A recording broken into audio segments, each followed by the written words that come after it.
各位好，我是胡婉玲，欢迎收看《台湾演艺》。近半世纪以来，为了钓鱼台主权，台湾几度力争，几度民意沸腾，甚至几度挑动敏感的国际关系。台湾、日本、中国，到底谁拥有钓鱼台主权呢？从历史观点，早在15世纪中国明朝就有史书记载，发现隐没在东海的钓鱼岛，而日本则是晚了380年才出现在文献上。1895年中日马关条约，钓鱼台随着台湾一起割让给日本，但问题在日本战后，钓鱼台并没有跟着台湾一并归还。再从地理观点，钓鱼台是从台湾大屯山脉向海底延伸的末端，距离宜兰只有数十海里。这几百年来，一直是台湾渔民捕鱼种地、避风休憩的停靠港，有着生命与共的浓浓情感。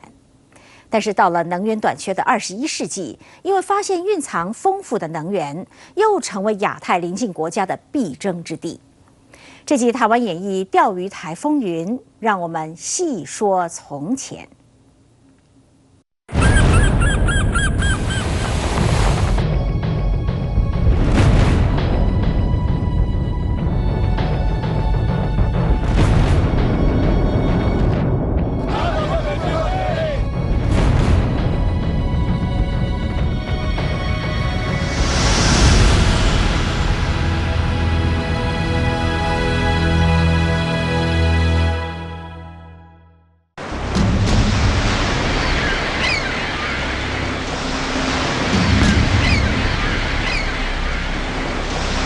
波涛汹涌的台湾东北海面上有一座钓鱼岛，面积只有4.5平方公里。一般的地图上必须使用放大镜才能找到这座不起眼的小岛，但黑潮洋流在这里汇合，鱼群聚集，数百年来是台湾讨海人群聚之地。直到1969年，联合国爱茉莉报告公布，钓鱼岛北方蕴藏高达300亿吨的石油，吸引全世界关注和各国争抢。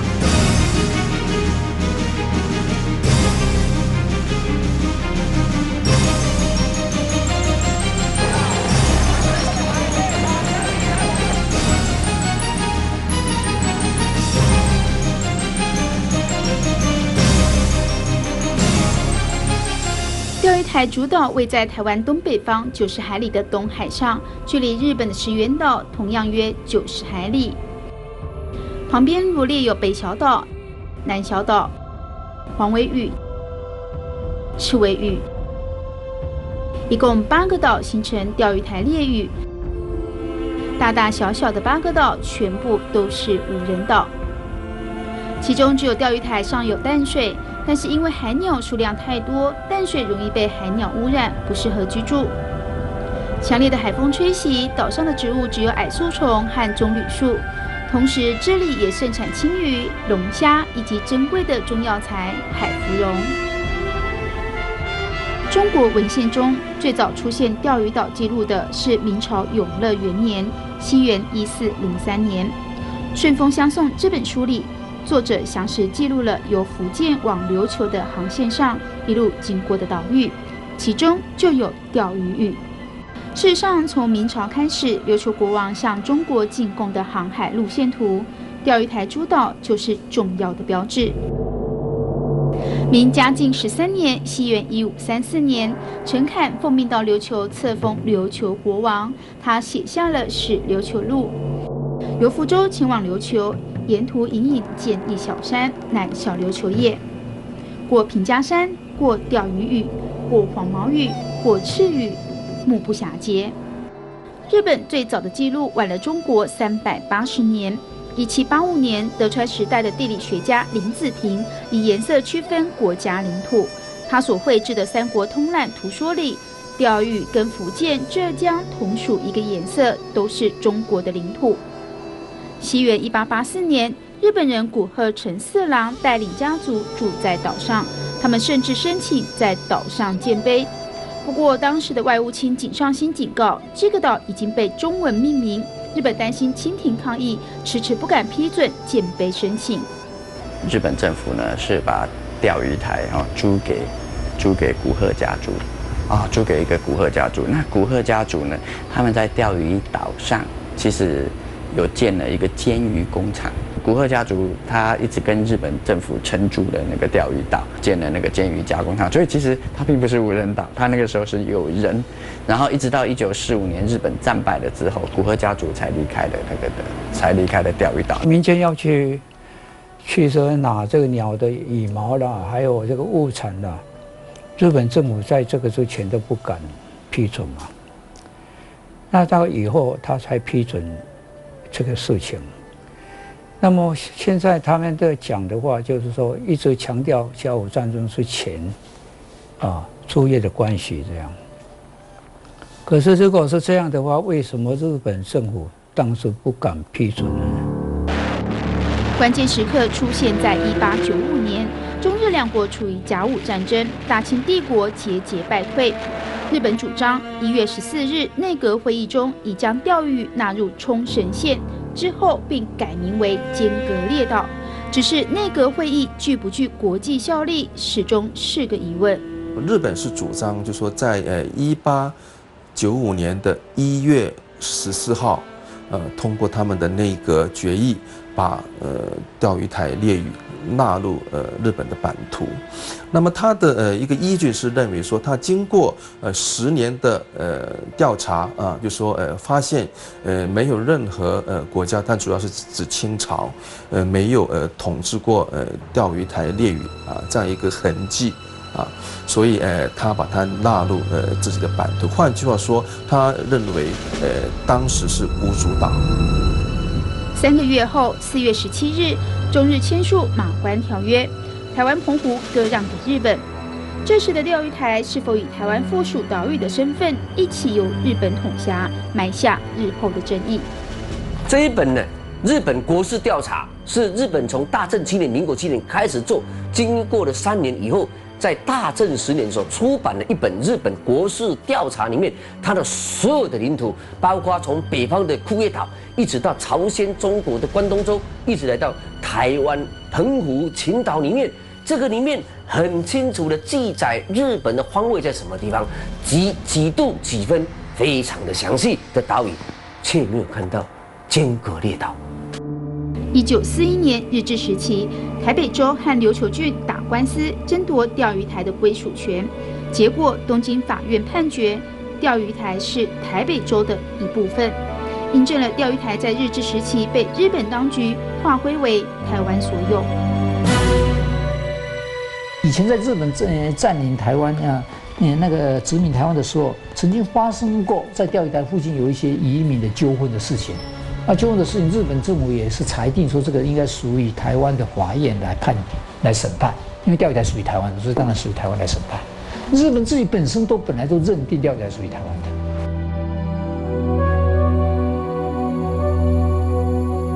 1945年8月，2次大战结束，日本宣布无条件投降，并接受开罗宣言，无条件放弃从中国占领的一切领土，包括台湾、澎湖。但条文中没有明定原本划归为台湾的钓鱼台是否在归还之列。战后针对这一种无人岛的归属问题在国际法上有新的一些约定。那纯就这个角度来看，钓鱼台跟台湾跟琉球的距离是差不多一样的。可是它跟台湾之间是大陆很连接的，跟琉球之间是隔一个大海沟，所以从这个角度来看，说明或者认定钓鱼台归台湾所有是有一定的依据。可是战败以后，联军要接管，在当时的认定里面，很明显的把钓鱼台跟琉球在一起是由美军接收的。可是当时的国民政府，或者是1948年以后的中华民国政府，对这件事情并没有表示异议嘛。也就是说，纯就历史来看，这是比较不利的点。争议点开始是在1945年以后，它有没有随着台湾而变动，特别它是一个无人岛，那你有没有真正的去实际的管辖过？那因为它是无人岛，就特别是那个海域的部分，你是一直以来是你长久去，所以其实我认为我们最大的一个可以去论述的是说，钓鱼台周边的海域是台湾长久以来传统的渔业作业资源，我们比日本人更长久、更优先、更多人在那边。国民政府撤退至台湾时，来自大陈岛的部分军人，甚至曾经在钓鱼台上停留过。有一些从大陈岛撤退的这些军人，他们在钓鱼台上面休息，然后过夜，然后有人在用那个白漆还是石头这样刻，写个那个中华民国万岁。然后呢，70年代保钓运动起来了之后，日本为了湮灭那个证据，他就把他就派人去漆，还有这张他在漆的这样子的这一张的照片。1951年旧金山合约授权美国托管琉球，问题是1972年归还琉球主权时，美国竟然一并将钓鱼台的行政管辖权也交给了日本。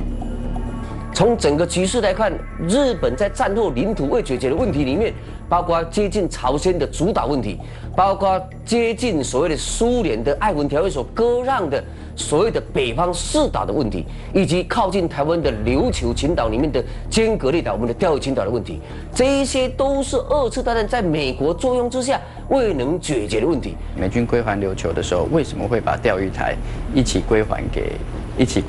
日本？一起归还给日本，那个时候引起我们的一个保钓运动嘛，那是一个美国的那个单纯的一个认知，因为美军呢，他是把钓鱼台当靶场啊，美国呢，他还每年定期付租金给那个日本政府，所以才在1972年琉球归还的时候，美国才会认为说，钓鱼台就一起归还，因为他既然都把那边当成靶场，而且还付租金，那自然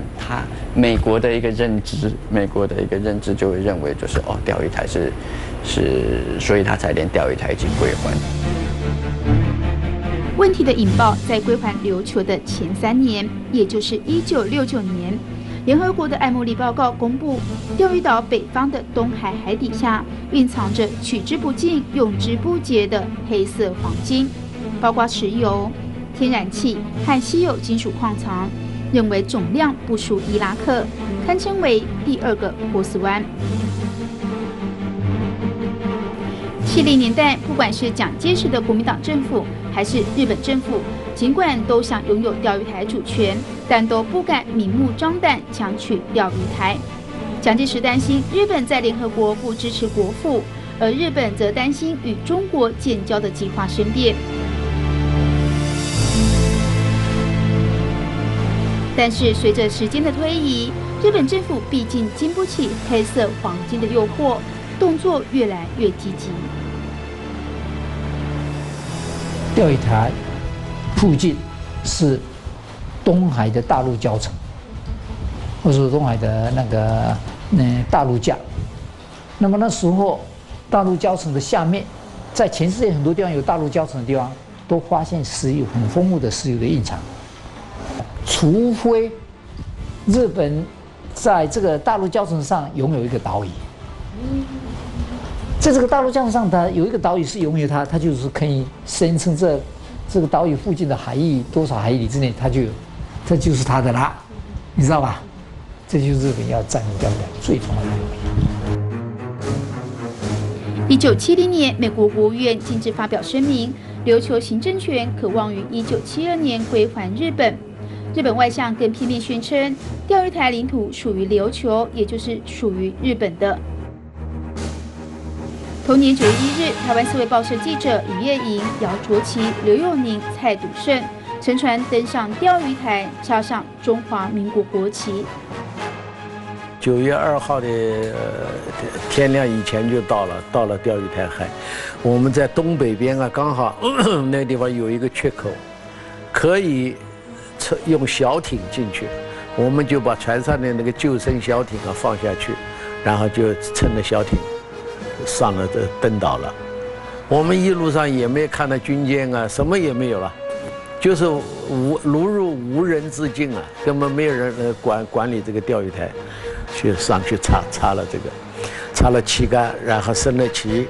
我们在上面写中华民国领土，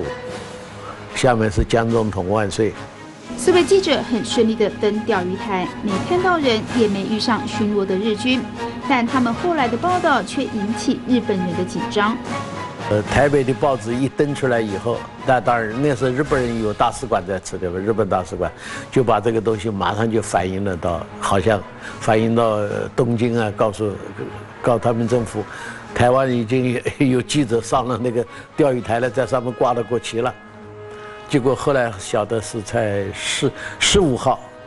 日本人就派了人到钓鱼台上去了，去了以后把国旗卸下来了。然后再找的人呢，把那个上面那个油漆的和字啊，他们就想尽了办法把它洗掉。日本人拔台湾国旗，对侵占钓鱼台越来越积极。蒋介石政府受限当时不利的外交处境，眼睁睁看着美日两强联手，根本拿不出寸土必争的强硬态度，立刻激起海外留学生发起保钓运动。从这时候开始，台日陷入钓鱼台群岛的主权之争。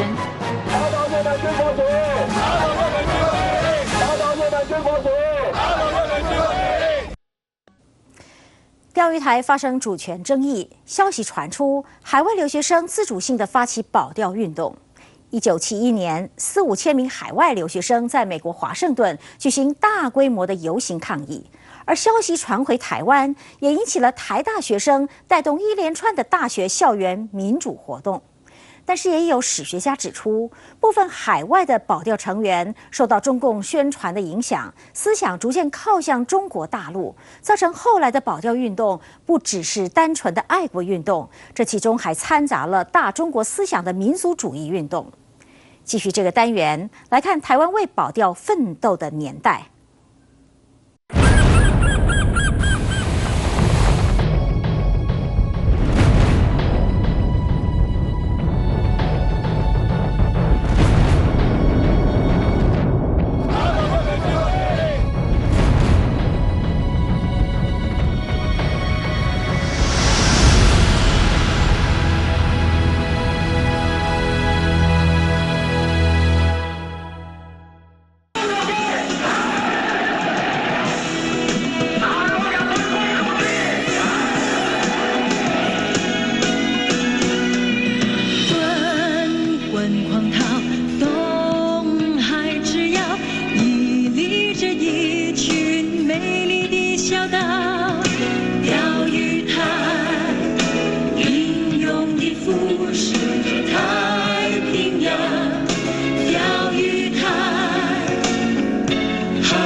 这首钓鱼台战歌是1970年代海外留学生谱写的保钓歌曲，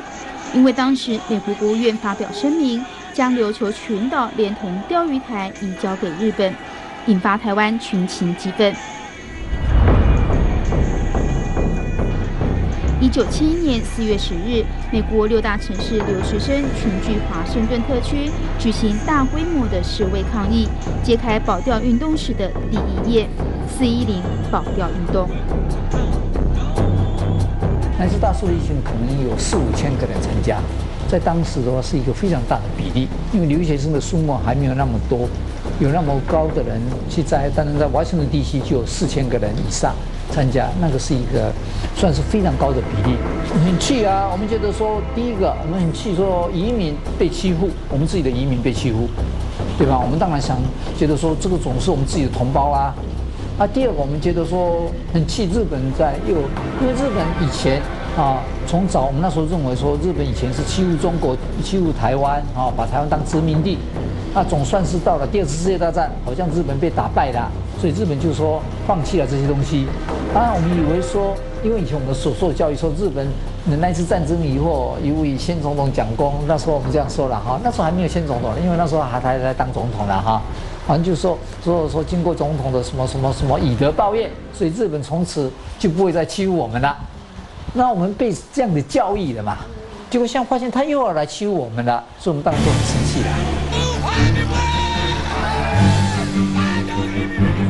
海外保钓的消息传回台湾之后，台湾学生也群起响应。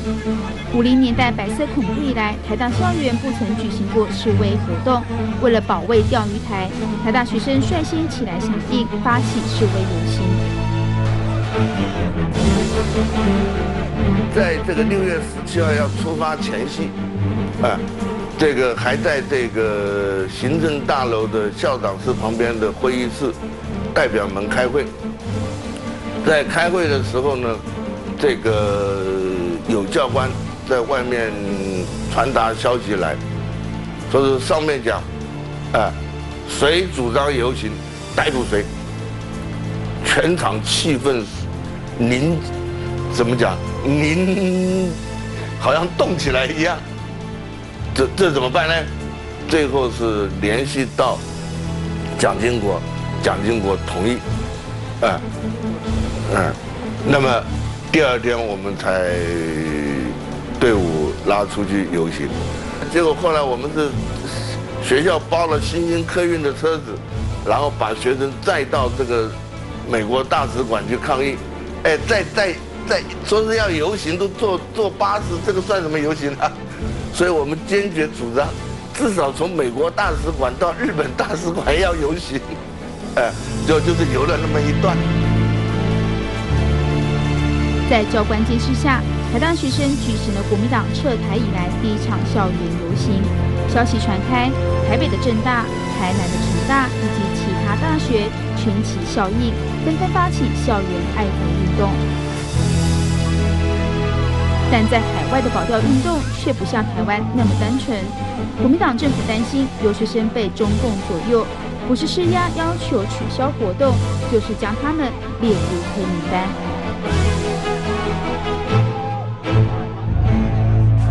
开始当然是会怕，可是最主要是大家觉得说，我们出来主要是抗议日本，我们也没有做错任何事情啊。他好像正事不做，保钓不做，反而来打压我们。打压我们，当然就渐渐的会发现说，就开始大家就在怀疑说，到底我们的政府是不是真心要保卫钓鱼台？后来就渐渐产生对立了。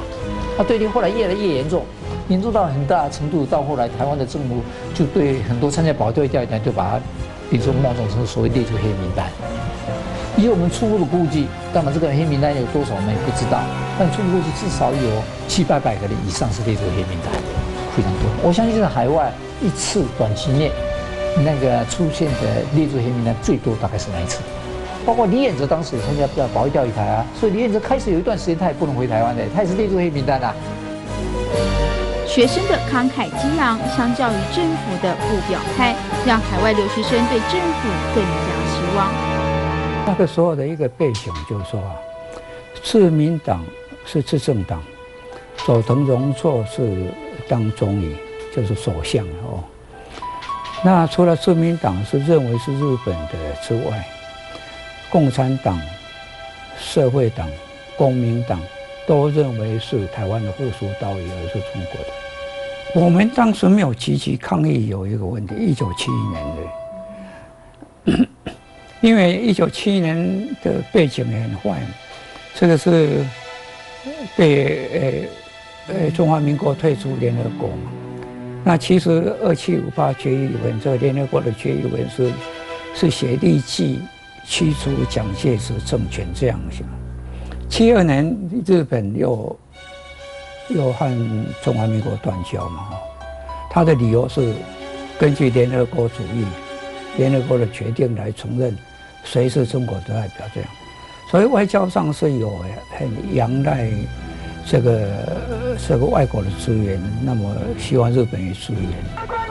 中国趁机用民族主义号召，有些留学生受到影响，政治立场发生转变，甚至回归中国大陆，使得面临退出联合国压力的国民党政府内外交逼。应该说，在过程中，当时的中华人民共和国他也许比较聪明，他讲了很多很强硬的话，所以很多人原本因为在台湾长期被接受，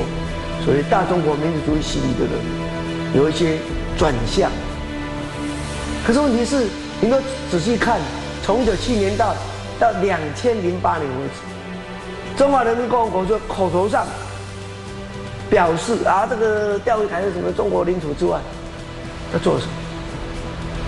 他利用这个可能跟日本早年拿到很多贷款，所以他是得了里子又拿了面子。当时候日本来讲的话，还没有军事上的太强的能力，老实说，当时如果说是，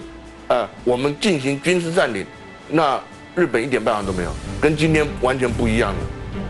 的，那蒋介石不敢了，所以我们当时游行的时候，我们喊的口号：给我们枪，上钓鱼台。保钓运动由最初的爱国运动分成两派，一派怀抱大中国的民族主义，一派回到台湾从事基层的社会关怀运动。从1970年代的保钓运动可以发展出来，就是说它后来变成其实所谓有一部分人都到中国去了，有一部分就回到台湾来。好，可是他们其实共同的部分是所谓的一个中国概念。也就是说，其实他们共同概念只不过这个钓鱼台的岛屿跟台湾都是属于广义的那个概念的中国底下的，那只是说大概有点像现在所谓的一个中国各自表述嘛。当时还是台大法律系学生的马英九也是保钓成员，后来他的哈佛博士论文题目就是研究钓鱼台的海洋法问题。他的论文报告里面最后一句话就是行动再行动，造成永久的争议。这些争议呢，可以作为未来我们政府坐上谈判桌的一个筹码。因为日本已经霸占了，他在岛上设这个设那个，造成了既成事实。我们台湾什么动作都没有，你到时候坐上谈判桌，你拿什么跟他谈啊？但再多激烈的示威抗争也改变不了强权国家主导钓鱼台的事实。1972年5月13日，美日正式签订协议，将琉球及钓鱼台交还日本。台北外交部发表声明，绝不放弃钓鱼台主权。尽管如此，台湾的渔民只要靠近钓鱼台海域，就会遭到日本船舰驱逐，零星冲突没有中断。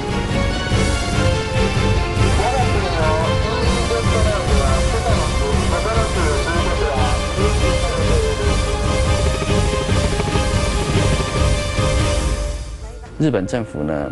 他在1972年那个保钓运动起来了之后，他为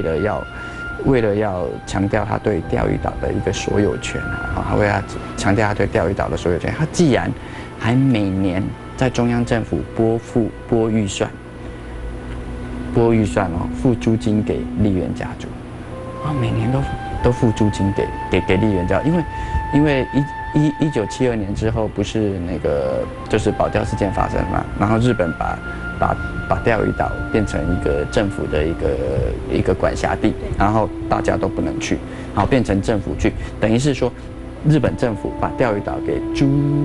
给那个租下来，向古贺家族租下来，然后就是由我们政府来管理，然后我每年付租金给他。邓小平1978年去访日嘛，访问他以副总理的身份去，他主要是他开始要经济开放，他开始要引进外资，要开始工业化了，要走产业道路了，这一条发展的路，所以他就说各自生意共同开发。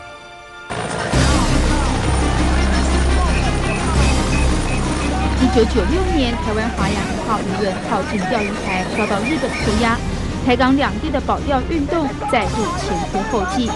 同年10月7日，台湾保钓人士金介寿拿着中华民国国旗登上钓鱼台宣示主权。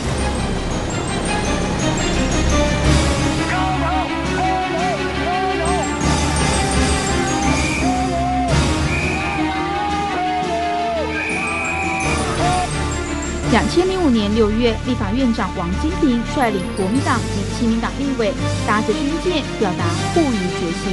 钓鱼台是我们的领土，钓鱼台是我们的领土，维护国家主权，中华民国万岁！日本国民党好，日本国民党好，钓鱼台是我们的领土。也这种宣示主权啊，就这样子也造成既成事实啊。就说啊，钓鱼台不是说只有日本人的，钓鱼台你说你日本人挂上国旗，对不起，中华民国台湾也挂了。1996年我们也挂上了旗子啊，象征性的宣示主权之外，你日本和平占有呢，重新归你嘛，重新开始嘛，就重新归你了嘛。我们如果要主张钓鱼台的主权的话，在钓鱼台主权还没有解决之前，我们必须要保持钓鱼台主权的争议，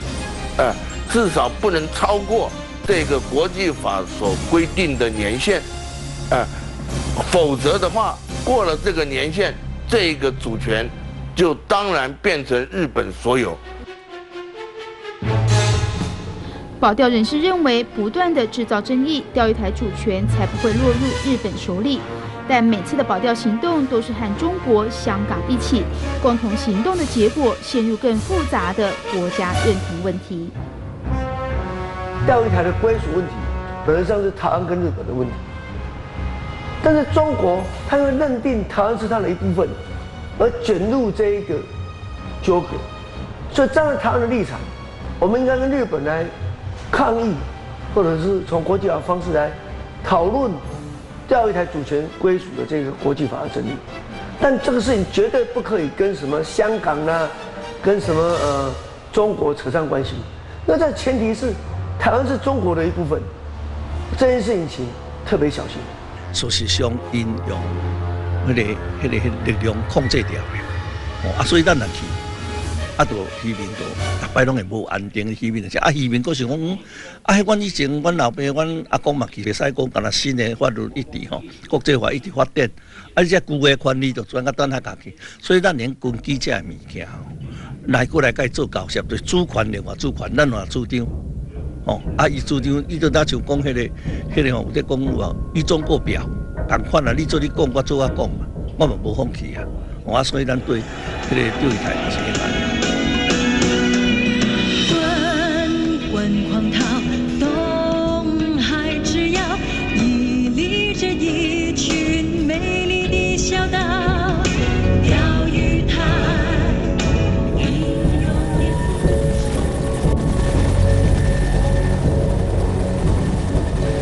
蓝色的海洋遇上黑色的黄金，争议就很难平息。70年代风起云涌的保卫钓鱼台，因为人民对土地的情感、对民族意识的坚持，让保钓运动一直持续到21世纪初，依旧波涛汹涌。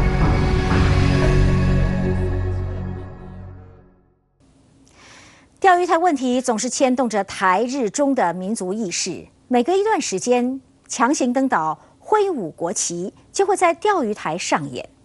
钓鱼台究竟是谁的？目前台湾将钓鱼台的行政管辖纳入宜兰县头城镇大溪里，而日本则是划进冲绳县石垣市。中国则是主张台湾是中国的一部分，因此中国拥有钓鱼台主权。其中日本明确获得美国的支持，日本海上保安厅更具体行动，中日在钓鱼台海域巡逻。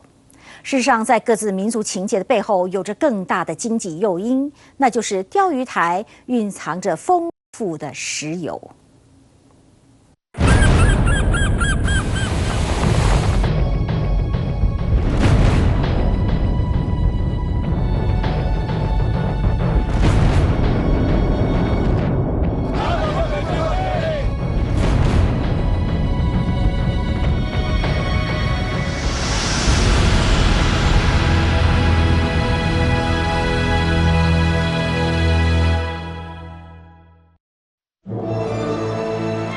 自古以来，钓鱼台海域就是台湾宜兰渔民捕鱼的地方。以宜兰人来讲，我们以前我们的亲戚都在那边抓鱼，是台湾固有的渔场，这是不可怎么样分割的渔场。所以问题在这个地方，所以日本在战后才真正的注意到这个问题。所以这个问题是日本在战后里面所谓的主权的问题里面，日本继续在扩张。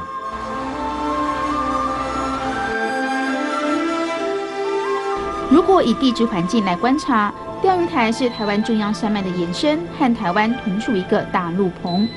反而和琉球中间隔了1000米深的黑水沟，地理上和日本并没有关联性。钓鱼台附近的海域跟琉球的海域，其实中间有一道我们现在叫做冲绳海槽，那么过去的人叫做黑水沟啊。那么什么意思呢？就是说它其实钓鱼台的整个地质也好，地理的位置也好，它是台湾岛屿的一个往北延伸。在通过海底之后，凸出来的一块地，所以它的地质也好，它的地理的一个特质也好，其实跟台湾的岛屿是很相似的。钓鱼台列屿的海底的深度大概是不会超过200公尺的，可是过了这个海水沟之后的琉球群岛，最深是可以到2717公尺，所以换句话说，从中国那边到琉球的这个航路是相对比较容易的啊。那反过来，其实如果从琉球要到钓鱼台是很不方便的，所以也是造成了琉球的渔民也好，在过去跟这个很少会到钓鱼台附近来捕鱼。这也使得就是说琉球跟钓鱼台的关系在过去是相当的少了。不论从地质学的大陆教程的自然延伸，或者是从传统渔场上来看，好，从那个传统上来看，我觉得台澎金马应该是包含这个钓鱼台哈。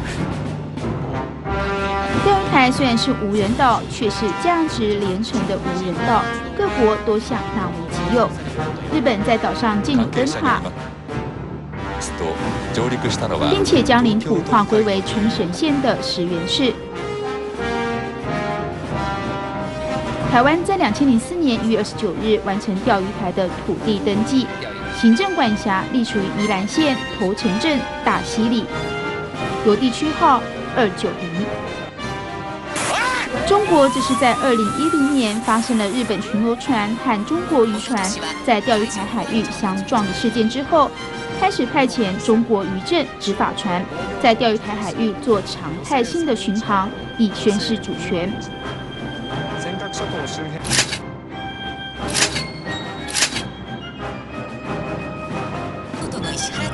2012年4月，日本东京都知事石原慎太郎突然宣布要筹资购买钓鱼台，他甚至在美国《华尔街日报》刊登广告，呼吁美国支持东京都的行动。東京都は尖閣諸島を買います。買うことにしました。どこの国が嫌がろうとですね、日本人が日本のそうね国土を守るために島を所得するのは何か文句はありますか？卖方是被日本认定拥有钓鱼台4座小岛所有权的丽园家族。啊，原来钓鱼台还有一个岛主，你看这么久了，大家都没有去注意，说他有这样，所以根源就是在这里。那现在就是要去看说，石原慎太郎为什么要选择这个时间点来提出？他现在要组第3个政党，第3势力，第3个政党，所以他利用购买钓鱼台这种募款的方式，来提高他在那个日本国内的一个知名度。那他希望把美国给拉下来，他希望把美国，因为美国重返亚洲嘛。日本首相野田佳彦更进一步表明，要将钓鱼台列屿收归国有。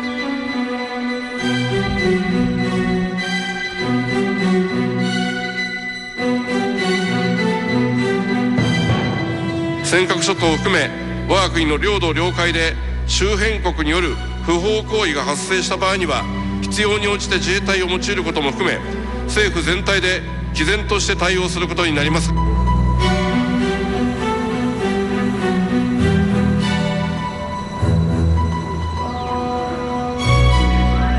日本的企图触动台中日的敏感神经，民间的保钓运动再度风起云涌。2012年7月，世界华人保钓联盟黄麒麟等3人在海巡署派了5艘舰艇护航下前进钓鱼台，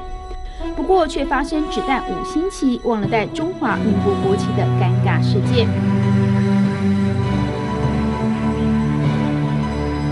接着，香港保钓行动委员会再度登上钓鱼台。这一次，中华民国国旗和中国5星旗终于在岛上飘扬。3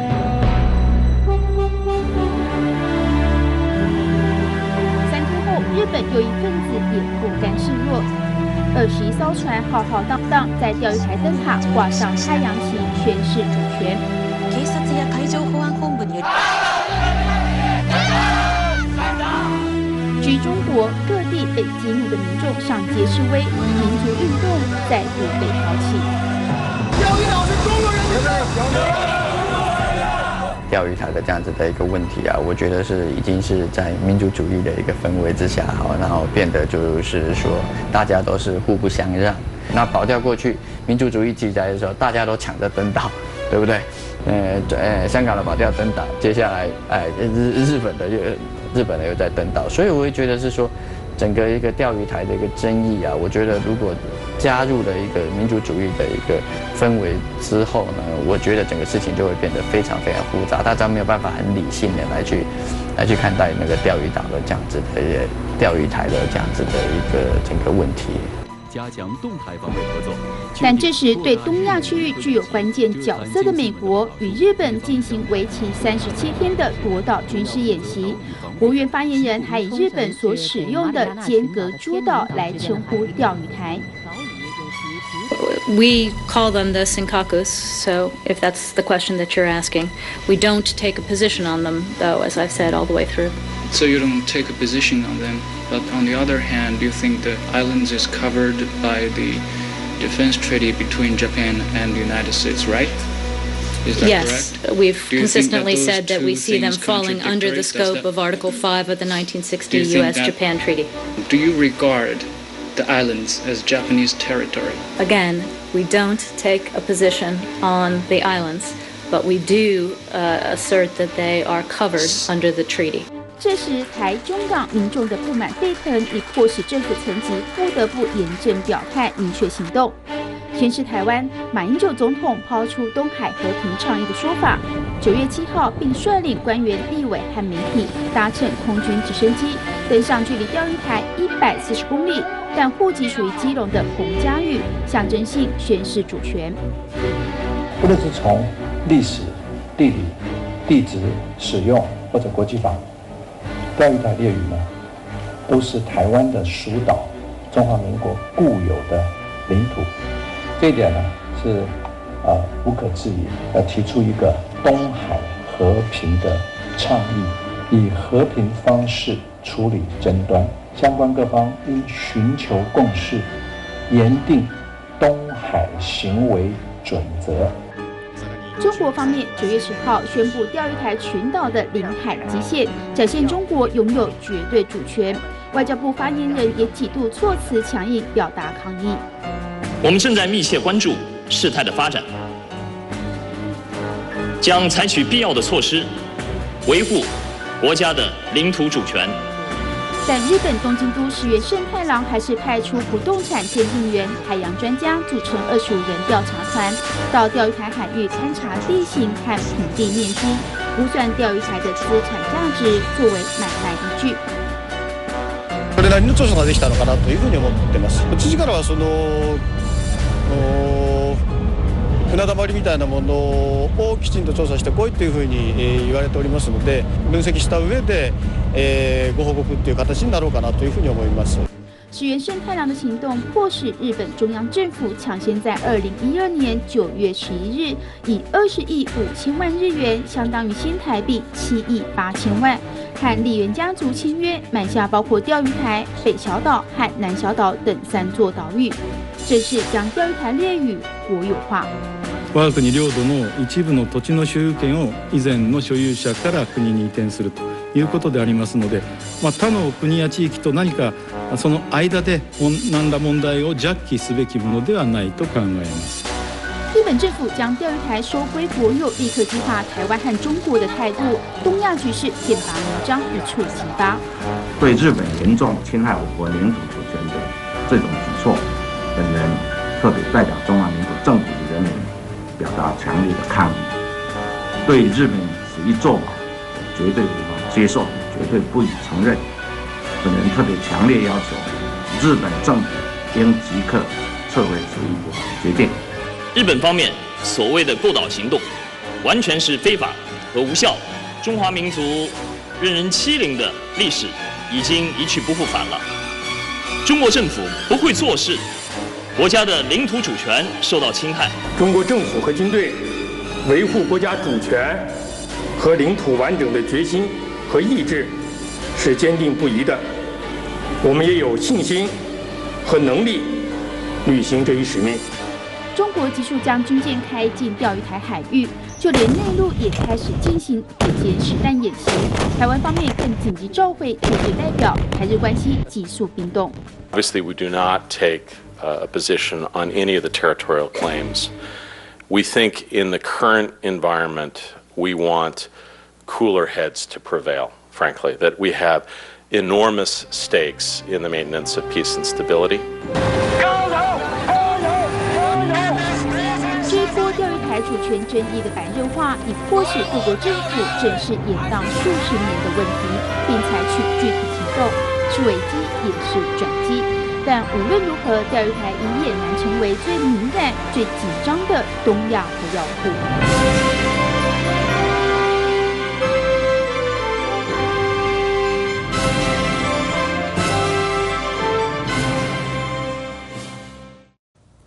因为日本官方进一步的具体行动，将钓鱼台岛屿从日本单方面认定的民间持有改收购国有，造成中港台的激烈反弹。中国出动军舰，台湾召回驻日代表，香港是声嘶力竭，钓鱼台再掀紧张情势，十足21世纪的东亚火药库。看来争取钓鱼台已不只是争护渔，还有争主权意识以及国家尊严了。这集台湾演艺进行到这里，谢谢您的收看，我是胡婉玲，我们再会。